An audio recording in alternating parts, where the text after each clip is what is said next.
Isa itong V6 engine gasoline na Jeep Cherokee. Hello po mga ka-GM, isang magandang araw muli sa ating lahat. Ito na naman po mga ka-GM, mayroon na naman akong gustong ma-share sa inyo, no? Isa na namang idea at dagdag kaalaman.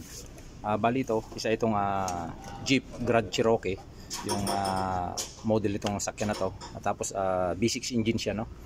Ngayon, ito ang complaint ng customer sa atin. Bali ano siya, engine jerking mga ka-GM.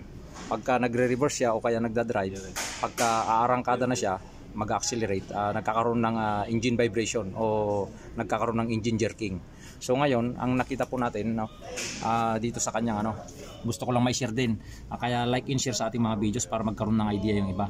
Dito sa kanyang vacuum, yan yung kanyang vacuum tube, no. Kung makikita niyo, nilagyan ko muna ng temporary na tape, no. Tinipan ko muna siya para kasi hindi mahugot.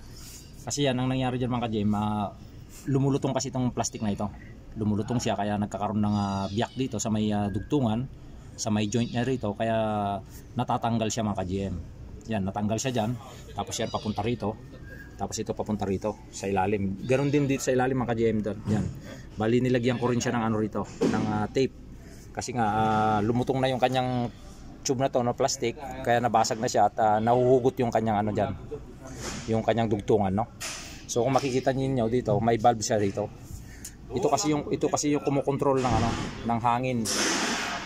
So kaya kailangan talaga yan nakakabit ng maayos para control lang yung hangin ng niya.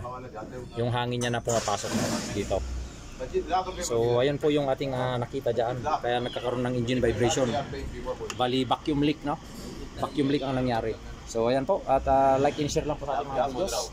Kasi ito bali may cover pa ito mga ka-GM, tinanggal ko lang siya, no? Yan, may cover pa sa ibabaw ito. So yan, sana nagkaroon kayo ng idea dito sa ganitong modelo ng sakyan, no?